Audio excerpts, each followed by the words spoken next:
Right, hi everybody, it's Chris here, 2E0UKH. I've had the majority of all these D-Star, DMR, Fusion, digital and analog radios. They do a digital mode, they do FM as well.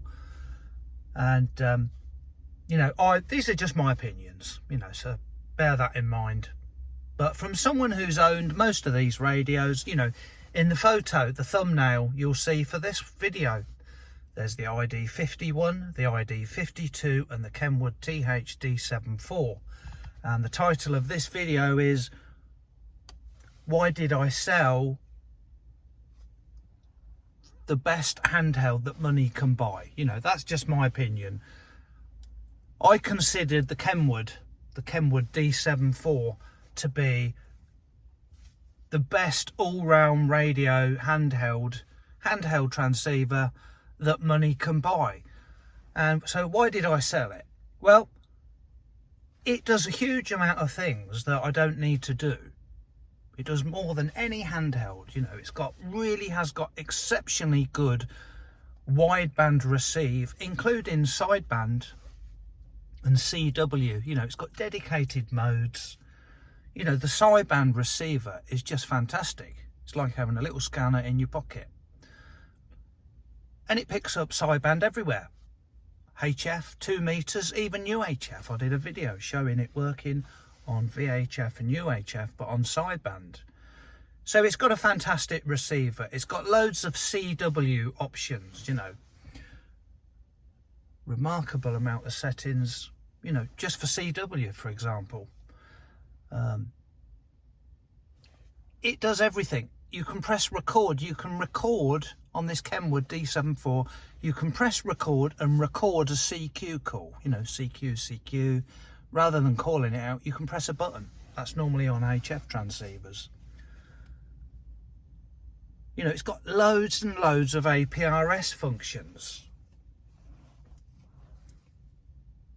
That's another thing it's very well known for. People use it for APRS.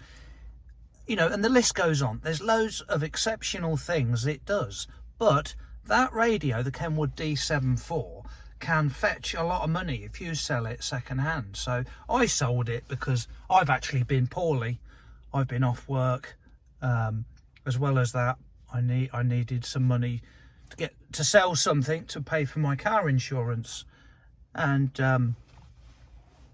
I thought, what can I sell that I won't miss the functions? The wideband receive. I've got scanners, I've got HF transceivers with wonderful wideband receive on them, so I'm not going to miss out on anything there.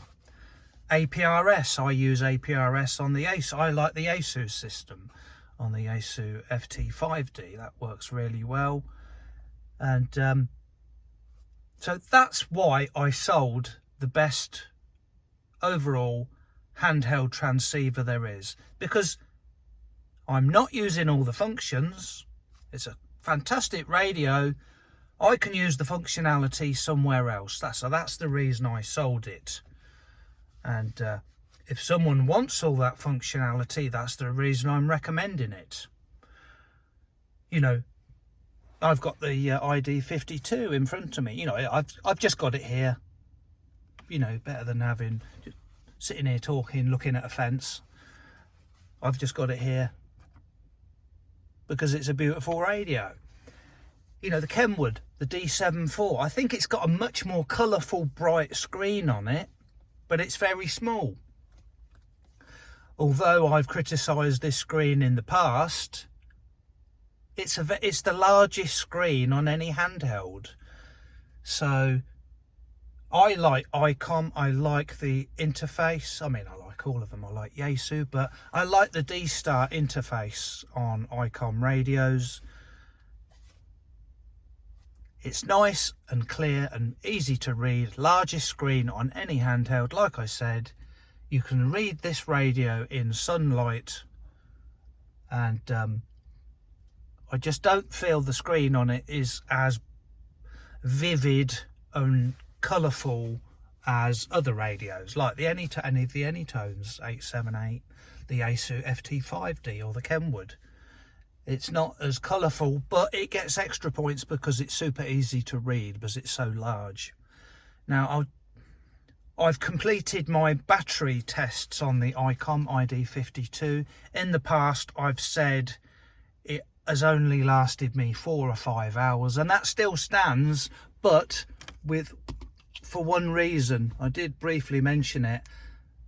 This ICOM, the ID52, I got from Japan, and it comes with a very poor battery. I just remind myself what it is. I'm just looking at it now. This is 1150 mAh, 1150 mAh. You know, this is the BP271. And this is really thin, it's nice and slimline, and it's sexy. You know, it fits in on the radio. It makes it look lovely, lovely low profile, but it's at a cost, and the battery doesn't last very long. If you've got this radio from America or from the UK, you won't get this battery, and you won't have any battery problems. I forget which one comes with it, but it's many thousand. It's about 2,000. Is it 1850? Put it in the comments.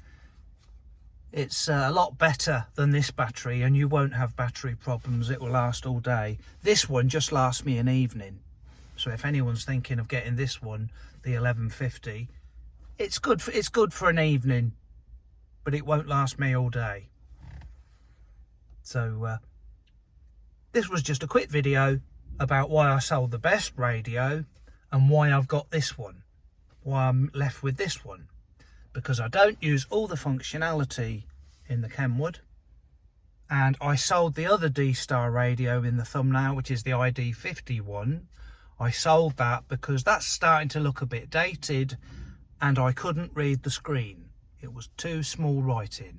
So I'm sticking with the ID52, and you know, what is your favourite? What is your favourite D-Star radio? What radio do you think is the best value for, you know, the best radio that money can buy, you know? Put it in the comments. I'll be interested to see what you say. Okay, 73 2E0 UKH.